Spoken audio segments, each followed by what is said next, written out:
Good morning, youngsters! Kahatid ko lang ni Sofia doon sa kalsada. Talagang nakakalabas na tayo ngayon na papunta sa kalsada na naka-bathrobe lang kasi medyo maganda yung weather at saka pa-spring na. So, medyo hindi na siya malamig. Kahit winter time pa ngayon, hindi na siya masyadong malamig. So, nakaalis na sila. So, obviously, wala akong pasok today kasi nakapag-vlog tayo ng umaga. So, hapon lang yung pasok ko and I'm free until Sunday and then back to normal na. Pero ewan ko lang kung ano yung magiging balita later or tonight about sa lockdown, kung ma-extend ba or hindi, or magbukas na ba kami or hindi. But I know meron ng rumors pala na mali na naman.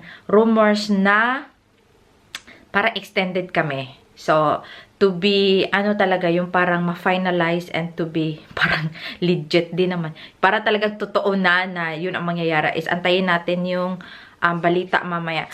So, meron akong box dito na in-order. Kung makita nyo, it's black. In-order, iba na to nung Sabado. Ayan, no. Super laki pala. This is yung aking meal prep na containers. 'Di ba? Dalawang size siya. Merong isang one compartment at saka yung isa naman is tatlong compartment. Oh, okay lang. Ano siya? 20 pieces. 10 bawat isa. Pakita ko muna sa inyo. So, bubuksan ko lang siya to check if ano yung size niya. And if everything is walang damage or whatsoever. So, bubuksan ko.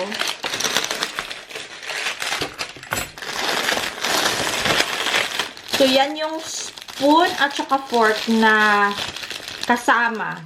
And saka meron ding knife na sa dulo. Parang 3-in-1. 3-in-1. Kumbaga. Diba? Sapat na yan. Super laki. So, meaning super laki. Stable naman siya. Stable or very naman siya. Hard enough na. Pwede na to pang work. And then, eto yung first compartment ng meal prep. 'Di ba? Maganda siya kasi hindi siya masyadong perfect pala tong nabili ko. So, 10 na ito. Tsaka yung takip. So, these are microwavable at tsaka freezer din. Pwede siya. Tsaka pwede mo siyang hugasan. Tapos gamitin pa ulit-ulit. Gusto ko lang sana one compartment, pero gusto ni Bana may 3 compartment. So, ito naman yung 3. Ayan. Okay lang. Akala ko super big talaga siya. Ayan, no. Very okay lang for, yung parang, enough portion lang yung malalagay natin dito. Well, I'm happy. Ano pala to? 20 euro lang. 19.99. So, medyo mura to siya than the others. Yan. Okay naman siya. Hindi siya masyadong manipis. Normal lang. So, lagay daw natin yung spoon. Kung hindi magkasya yung spoon. So, yung spoon natin sa labas siya. So,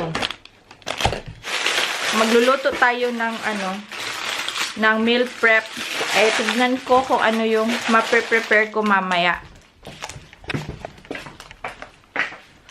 So, mamahaw lang muna ako mga lalabs. Tapos, maglaba tayo ng mga damit ni Sofia. Kasi medyo madami na yung mga damit niya. Kasi si Sofia kasi normally, yung damit niya, for example, pag ngayon, 2 top, 1 legging, tapos 1 underwear, at saka 1 sock. So, 5 pieces yun. Minsan naman, pag it's malamig winter, minsan 3 or 4. 4 na din pala. Kasi, 2 top, tapos kahapon nag-legging siya, tapos nag-underwear, plus nag-ano na naman siya, nag-skirt. So, depende. So, normally, at least 4 or 3 yung gamit ni Sofia, plus yung socks at saka yung underwear. Kasi sobrang lamig dito. Hindi katulad sa Pilipinas na pwedeng mag-t-shirt lang. Hindi. Kahit summer dito, nag-aano pa rin si Sofia, nagka-cardigan pa rin siya going there kasi malamig sa umaga. So, ligpet-ligpet lang ako dito. Napakita ko pala sa inyo, di ko alam kung paano explain. Ano ba yung ano natin, belief natin na for example, yung mga halaman ba nilalagyan bitaw ng ano, ng shell ng itlog, yung parang ganyan. Ayan. Ayan. So, wala lang. Kasi ang dami kong itlog so far na ginagamit. So, I decided na ilagay sila sa plants. Tapos sabi ni Bana, bakit mo yan nilalagay? Sabi ko, may explanation dyan eh. Nakakatulong siya sa halaman. Pero nakalimutan ko. So, ayan yung aking orchid. Medyo, yung aking baby orchid is, nag-iisa lang tong ganito na style. Ano siya oh, nagbo-bloom pa siya. No? Matanda na to sa akin. Ewan ko. Kung may advice kayo or meron kayong ma-suggest sa akin para to take care more of this orchid. Kasi medyo matanda na yan. Nagbo-bloom, tapos nawawala. Nagbo-bloom, tapos nawawala. So, dadiligan ko yan lahat ng aking mga tanim nung Sunday. Nung nag-car wash si Sofia. As in, I had the time to clean up inside. Bintana, linis ko na sa labas at loob. Nalinis ko na dito sa baba. Kasi si Sofia, andun sa papa niya, nag-car wash, naglinis ng garden. Ganon. So, I'll see you later. Mag-music lang ako muna. Tapos, I'll see you later. So, sa ngayon, busy pa ako sa kusina. Yung unang-una na gagawin ko is yung leftover na chicken curry ni Bana. Ilalagay ko siya sa freezer. Kasi, 2 beses niya na itong kinain. So, lalagay ko lang siya sa freezer containers.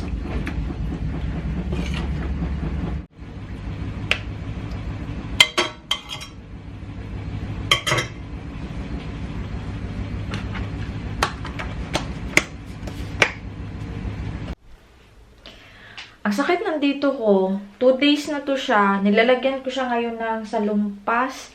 Para bang ano, tawag nito. Ngayon talaga sumakit kasi perte na akong ganun-ganun ba. Kasi naglinis ako. O tignan nyo, naglinis. Dito, tinanggal ko yung mga oil. Para ano, tapos yung mga, andito na, may isa naman ako nakitang ano, mananap. Yung bang palipad-lipad dito. Tapos, yung aking drawers dito, malinis. Tapos, dito din, nilinis ko sila. Lahat talaga, halos lahat ginawa ko. Pakita ko lang sa inyo. Parang sakit talaga. Dito, hindi ako masaya. Magbibili ako ng ano, naghanap ako ng parang organizer na mura at hindi masyadong mahal at saka nagagamit ko siya. Gusto kong yung ano, Lady Susan na tuyok-tuyok. Kung alam niyo yung ano, Lady Susan, hindi pa ako nagbihis. Grabe, ang sakit talaga dito. Kasi kanina pa ako ganon, yung ginamit ko, itong ano, left hand ko kasi sobrang sakit talaga. Tapos kita nyo, wow! May corner ako ng aking mga vegetables and fruits. Kasi hindi ko na sila nilalagay sa fridge. Kasi sabi. Kasi tinignan ko yung plastic ba, yung ito, o pag bumili ka, sabi doon, wag ilagay sa fridge kasi mawawala yung lasa. Magle-less yung ano daw, yung lasa. Kaya nilagay ko sila dito. So, ang gusto ko kasi transparent. Alam ko meron akong ganito. Normally, ito yung ginagamit ko sa fridge namin. Kaso lang, yung fridge namin is puno. Kung gagamitin ko sila lahat, hindi din magkasya. So, may nilagay ako doon na konti. Tapos ito, normally hindi to siya nasa stock up. Ginanon ko lang, oh. Pero ayoko kasi pang mag-spend ng money para dito. Kaya sabi ko, ito muna yung gagamitin ko. So, gusto ko yung clear para makita namin kaagad kung ano yung meron dito. So, dito sa taas, yan yung mga cereal sa taas. Biscuits ni Sofia. And then here, yung aking baking things. Butter, flour, sugar, chocolate. May almond meal, may coconut meal. Meal is flour para dito sa Netherlands. And eto yung aking mga sauces, rice, may malagkit rice ako doon. May coconut oil, meron akong klase-klaseng suka, pinakurat, may soy sauce, may ketchup, may yung olive oil nilipat ko doon. Basta yun, share ko lang ng konti. Tapos dito yung ibang drinks na pwede kong ilagay. Tapos, ito yung toaster at saka yung mga appliances dyan sa baba. So, nalinis ko yan. Tapos, yung aking ref, tignan nyo. Nilinis ko siya kasi pupunta ako ng Lidl at saka gagawa ako ng meal prep today. Tapos, ilalagay natin sa freezer kasi next week magpo-full time na do kami sa trabaho, so hindi mo alam. So, I'm planning is not more on kitchen, more on Sofia. Kaya, sabi ko kay Bana, kung anong lutuin ko, kainin mo na. Wala siyang magagawa. Tapos, kita nyo, normally talaga yung basurahan, hindi namin nilalagay dito dati. Kasi nga, yung wala pa si Sofia ba? Kasi nga, itong space dito, hindi mo nakikita yung mga cupboards. Ayan, nalinis ko din yan.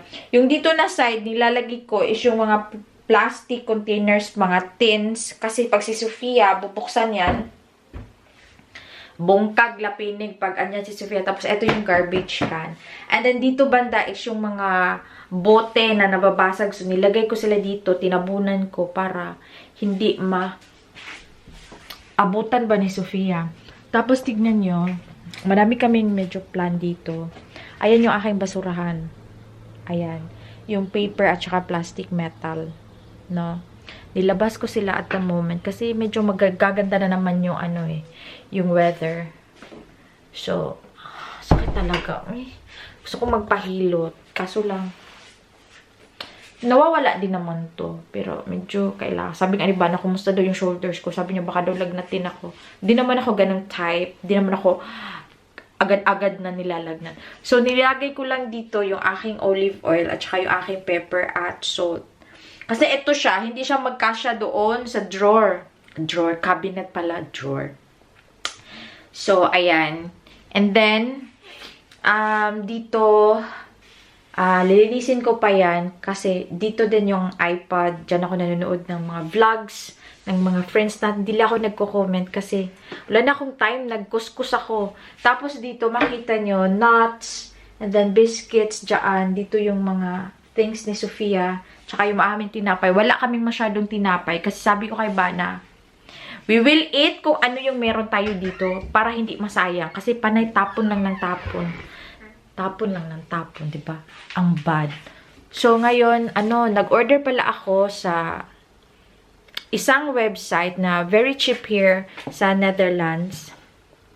Meron kasi kaming click and collect since na-extended yung, hindi ko to na-share sa inyo So, I think dapat mag-share ako more on current events, kung anong mga nangyayari din dito, hindi lang sa life namin, pati yung mga what's happening here sa Netherlands, para naman meron kayong idea. Meron kaming click and collect. So, lahat ng tindahan dito, meron silang click and collect. Meaning, mag-click ka lang sa website, tapos i-collect mo sa tindahan. No, ang iba, dun ka magbabayad. Yung iba naman, pwede ka nang magbayad. So, nakaschedule yon kung ano yung time na gusto mo siyang kunin. So, bukas, 10 to 11, kukunin ko siya. Tapos, bukas din, 9 to 10, ipaparehistro na pala natin si Sofia tomorrow sa school. Kasi magti 3 years old na siya. So, dapat, sabi nila, ilista na daw kasi baka yung waiting list daw super taas. So, magti-3 na kasi si Sofia sa May. So, sabi ko, magtanong kami, mag-inquire ako bukas. Kasi free din naman ako this week. So, gawin ko na. And then, ang dami kong gagawin talaga tomorrow. Tapos, may kukunin pa akong package kay Bana. Ang daming ganap. And then pala, lalab, share ko lang sa inyo. Meron kaming natanggap pala kahapon. Ito siya. Since Dutch citizen na kami ni Bana, I think 2 years ago, 3 years ago. 3 years ago na pala kasi before yun napanganak ata si Sofia. Before yun napanganak si Sofia kasi buntis ako doon. May picture ako. Botohan na naman dito. Pero sa pala to March 17. So, meron pa kaming ilang days. Mga at least, not less than 1 month. So, dyan lang magvo-vote. So, sabi ko sa Bana, maybe it's time mag-vote din tayo paminsan-minsan para makita nila ba na nag-vote din kami, hindi lang nagpa-change ng citizenship pero hindi nag-vote. So, magvo-vote kami niyan. Alam nyo, masakit talaga yung yung dito ko. As in, masakit talaga siya. Tapos, Yun lang. Basta more on ano ako ngayon. More on kitchen. Tapos, kukunin ko si Sofia maaga. Medyo ano siya. Gloomy today sa labas ba? Pero yung sun ba, medyo gusto niyang mag-shine. Pero hindi talaga totally shine. You know what I'm saying? Ganon. So, as in, super sakit. Naglaguto, guto baghapon. Naglaguto, grag, grag, grag. Ganon. Ay. Ay, nako.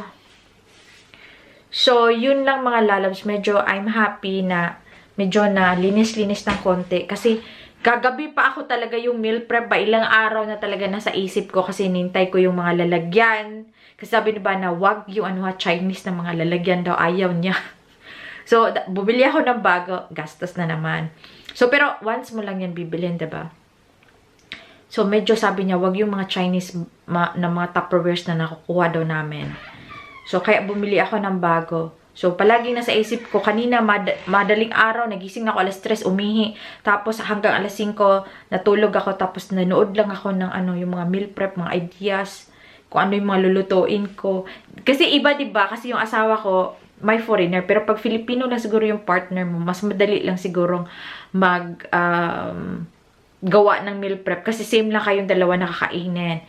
Medyo si Bana, i-consider ko lang, lalagyan ko siya ng patatas, ng medyo, kasi hindi naman siya talagang weight loss na weight loss. Kahit may konting protein din siya. So, mga lalabs, bibihis na ako, at saka lalabas ako. Mag-grocery na tayo. Kasi it's 12:30 na.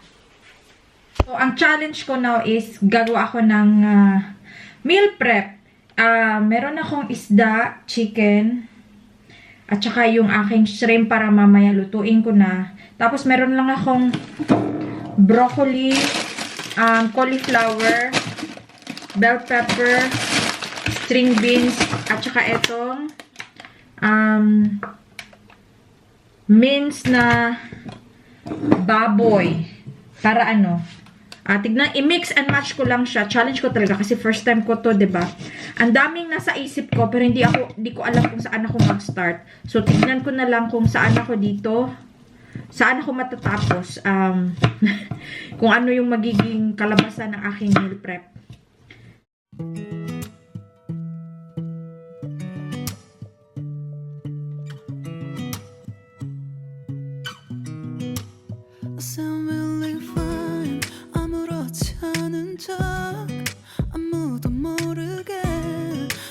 So, yung aking veggies na broccoli, cauliflower, at saka yung string beans, ilalagay ko siya dito sa steamer para isahan na yung pagluto nila.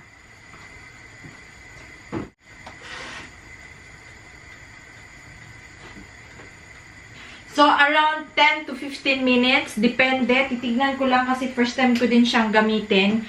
Kasi, sabi nila, diba, pag i-rewarm na naman natin, yung gulay, medyo na siya, malalata na. So, yung gagawin natin is medyo el dente lang. Tignan natin for 10 minutes. Check natin. Tignan nyo, tapos na siya. 13 minutes sa ating steamer. So, pabugnaw lang yan. Para mamaya, cool down lang para mag-plating na tayo later. Ilagyan ko lang siya ng butter. Tapos salt. Ano ba yan? Ay. Pepper. So far, update ko kayo. Nagpa-plating. Naglalagay na ako sa ating mga lalagyan. Ito na yung ating kinuha. Madali lang. Tapos yung aking itlog, nagluluto pa siya. So, unahin ko muna to. Tapos, para maligpit ko na siya. Na? 아무렇지 않은 척 아무도 모르게 조심하는데 또 티가 났나 봐. Sound really fine. 너와 함께 했었던 시간이 길었어. 나봐 난 네 옷을 또 보고 있어. Hey, hey, yeah, yeah. I can't control. Hey, hey, yeah, yeah. I miss you, baby. Hey, hey, yeah, yeah. 난 좀 더 빨리 널 잊어야만 해. So, tapos na ako. Hindi ko lang kung ilang minutes yon. Pero next time, dahil first time natin to, baka next time magiging ano na tayo, efficient na tayo sa time, and then magiging, pero bakit ba kailangan mabilis? Ano yun? Kasi free naman ako. 'Di ba? Pero gusto ko lang i-try yung ano. Basta multitasking siya. So, tapos na ako today. Nakagawa ako ng 5 pagkain. So, tagli-5 kami ni Bana. So, 10 lahat. So, kung nakikita nyo, ayan lahat ang ating nagawa. 'Di ba? Parang professional. 'Di ba? So, may ano, kita nyo yan, may fish, potato, at saka vegetable si Bana. Chicken naman to. Tsaka ito yung minced meat. Tapos ito doon, may 2 fish si Bana. Sa akin, isa lang yung fish ko, 2 yung chicken ko. And then, more on ano ako kasi, ito, minced meat. Ayan. Tapos, nilagyan ko lang ng itlog para dagdag. I don't know if busog talaga to. Hindi ko lang alam. Next time, we will see. Maghanap tayo ng magandang tawag nito. Yung iba kasi ano tinitimbang nila, tapos yung mga calories sa akin, ano lang, parang healthy lang.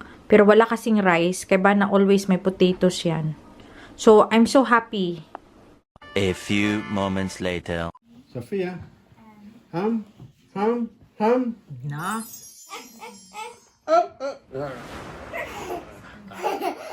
Dada, no! Say Dada, no!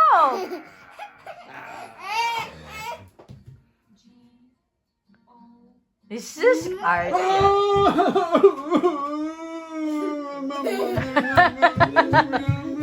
Give Dada!